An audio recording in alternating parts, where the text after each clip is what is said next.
Hello मेरे future teachers, कैसे हो आप सब। आज हम आरसीआई को डिस्कस करेंगे, rehabilitation of council of India. RCI क्या है? आरसीआई एक इंडिया की क्या है, एक स्टेटरी बॉडी है। इसका मतलब है कि इसको एक एक्ट के द्वारा बनाया गया है। ठीक है। तो इसका मुख्य काम क्या है कि पर्सन विद डिसेबिलिटी है उसके लिए क्वालिटी रिहेबिलिटेशन और स्पेशल एजुकेशन को प्रमोट करना है। ठीक है। जो आरसीआई है वो 1986 में एक रजिस्टर्ड सोसाइटी के रूप में बनी थी। फिर इसको एक आरसीआई एक्ट 1992 के अकॉर्डिंग इसको एक एक्ट में कन्वर्ट कर दिया गया, और जो जून 22 1993 को ये लागू की गई थी। और 2000 में इसमें एक अमेंडमेंट भी किया गया था। तो मेनली जो रिहेबिलिटेशन काउंसिल ऑफ इंडिया है, इसका मेन उद्देश्य क्या था कि जो डिसेबल बच्चे हैं, जो या डिसेबल जो भी है, उसको क्या है, क्वालिटी एजुकेशन प्रोवाइड करना, उसकी हेल्प करना हर तरह से। और अब हम जो हमारा ये रिहेबिलिटेशन का मतलब क्या होता है। रिहेबिलिटेशन का मतलब वो होता है कि अगर एक पर्सन में किसी भी तरह डिसेबिलिटी आ गई है, कोई एक्सीडेंट से डिसेबिलिटी आ गई है, तो उस पर्सन को दोबारा से इंडिपेंडेंट बनाना, उसकी हेल्प करना इंडिपेंडेंट बनाने में, उसको बोलेंगे हम रिहेबिलिटेशन बोलेंगे। ठीक है। उसको कोई इलनेस है हुई थी या कोई इंजरी हुई थी, उससे उसको रिकवर करना और उसको एक इंडिपेंडेंट इंसान बनाना। ठीक है। तो हम चलो स्टार्ट करते हैं हम इंट्रोडक्शन से।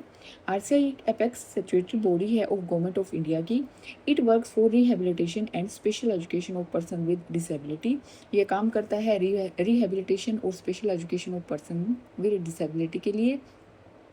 Established as a registered society 1986 में इसको एक रजिस्टर्ड सोसाइटी के रूप में इस्टेब्लिश किया गया था। आरसीआई ये एक्ट करता है, आरसीआई एक्ट है, ये पास हुआ था 1992 में, और ये फोर्स मतलब इसको लागू कब किया गया था? 22 जून 1993 को इसको लागू किया गया था। और इसमें अमेंडमेंट किया गया था 2000 में, to make it more effective और वाइड और मोर इफेक्टिव बनाने के लिए इसमें एक अमेंडमेंट किया गया था, एक चेंज किया गया था। ठीक है। अब आते हैं ऑब्जेक्टिव्स क्या है आरसीआई के, इनको एक एक करके हम अच्छे से समझते हैं। फर्स्ट है regulate training regulate training policies and programmes. इसका मतलब क्या होता है? Wait a minute. Okay. Regulate training policy and programmes, इसका मतलब है कि जो आरसीआई है वो डिसाइड करता है कि जो स्पेशल एजुकेटर और रिहेबिलिटेशन के जो प्रोफेशनल होंगे उनकी ट्रेनिंग कैसे होगी। ठीक है। उनकी ट्रेनिंग कैसे होगी, उनका जो कितने टाइम के लिए होगी, और किस तरह से वो जो डिसेबल्ड बच्चे हैं उनको किस तरह से पढ़ाया जाएगा। ठीक है। ये करता है regular training policy and programme. Second है standardise training courses for professional. इसका मतलब है कि पूरे इंडिया में एक ट्रेनिंग कोर्सेज का जो लेवल है वो एक जैसा होगा, कि किसी भी स्टेट में क्वालिटी में कोई डिफरेंस नहीं होगा।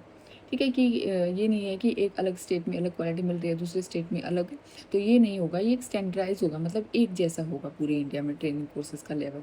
उसके बाद है prescribe minimum standard of education and training.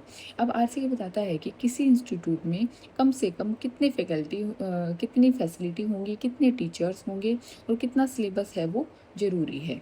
ये हमें बताता है कि एक मिनिमम स्टैंडर्ड और कितना होना चाहिए। उसके बाद है maintain uniform standard in all training institution. मतलब कि एक यूनिफॉर्म स्टैंडर्ड, मतलब एक जैसा स्टैंडर्ड बना के रखना सभी ट्रेनिंग इंस्टीट्यूशन में। ये नहीं है कि किसी में ज़्यादा मतलब अलग ही सिलेबस कवर कराया जा रहा है, किसी में बहुत कम ही कराया जा रहा है, उस चीज़ को मेंटेन करना। फिफ्थ है recognise institution university and their courses. Recognise करना institution university and their courses, इसका मतलब ये है कि सिर्फ वही कॉलेज और कोर्सेज है वो वैलिड होंगे जिनको आरसीआई है वो अप्रूव करेगा। ठीक है। उसके बाद है six recognise equivalent foreign degree और डिप्लोमा। ये कह रहे हैं कि अगर कोई बाहर से हमारे रिहेबिलिटेशन की डिग्री करके आया हुआ है तो वो आरसीआई इसको चेक करेगा कि वो इंडिया में वैलिड होगी या नहीं होगी। सेवन्थ है प्रमोट करना research in rehabilitation and special education को। मतलब कि आरसीआई है ये क्या करता है, ये रिसर्च को, एक नई मेथड को मतलब प्रमोट करेगा या एनकरेज करेगा, ताकि जो आरसीआई है वो बेटर तरीके से काम कर सके। उसमें रिसर्च बहुत ज़रूरी है। उसके बाद आता है eighth maintain centre rehabilitation register. अब इसमें क्या होता है कि जो आरसीआई है वो एक नेशनल जो लिस्ट है उसको बनाकर रखता है, ताकि वो उसमें क्या होगा, उस लिस्ट में जो रजिस्टर्ड प्रोफेशनल है उन सब के जो बायोडाटा होता है वो उस रजिस्टर में मेंशन होता है। ये सब कौन करता है? ये RCI करता है। उसके बाद आता है collect information related to rehabilitation and special education. अब जो RCI है वो क्या करता है, वो ये हमें बताता है, और वो हर चीज़ के बारे में इंफॉर्मेशन है वो उसको कलेक्ट करता है रिलेटेड टू रिहेबिलिटेशन। ठीक है। उसके बाद एनकरेज करेगा कॉन्टिन्यूस एजुकेशन थ्रू कोलेबोरेशन। ये इसमें क्या कहता है RCI कि जो टीचर और प्रोफेशनल हैं उनको मतलब नए जो कोर्सेज हैं उनको कैसे ऐड किया जाए और कैसे उनको अप टू डेट रखा जाए। जो टीचर और प्रोफेशनल है उनके लिए वर्कशॉप करवाई जाए। ठीक है, जिससे वो बेटर अंडरस्टैंडिंग हो उनकी, और उनको वो बेटर तरीके से मोटिवेट कर सकें। उसके बाद आता है रिकॉग्नाइज वोकेशनल रिहेबिलिटेशन सेंटर। इसमें क्या होता है, जो RCI है वो सेंटर को अप्रूवल देता है कि जो पर्सन विद डिसेबिलिटी है उसको जॉब के स्किल सिखा सके। ठीक है, कि उसमें वोकेशनल जो ट्रेनिंग है वो दी जा सके।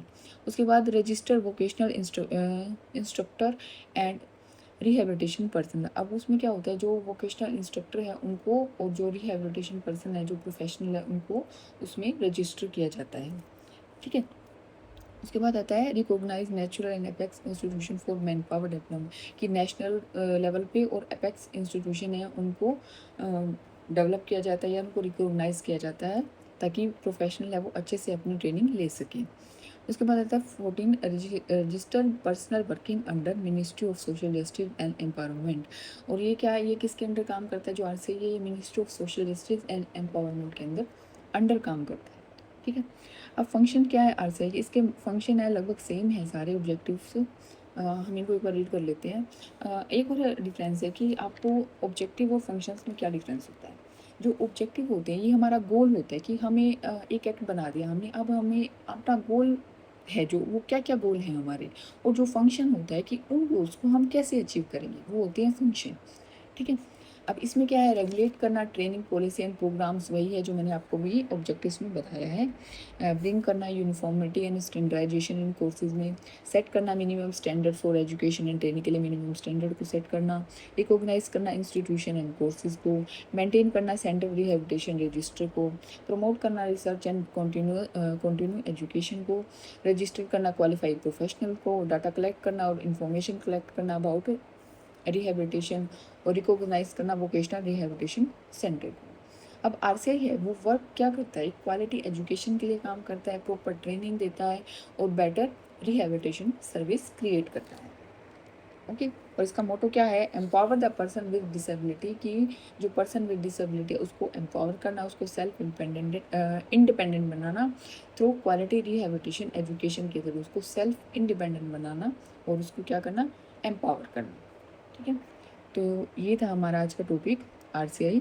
अगर आपको मेरी वीडियो अच्छी लगी है तो उसको लाइक करना एंड सब्सक्राइब करना मेरे चैनल को।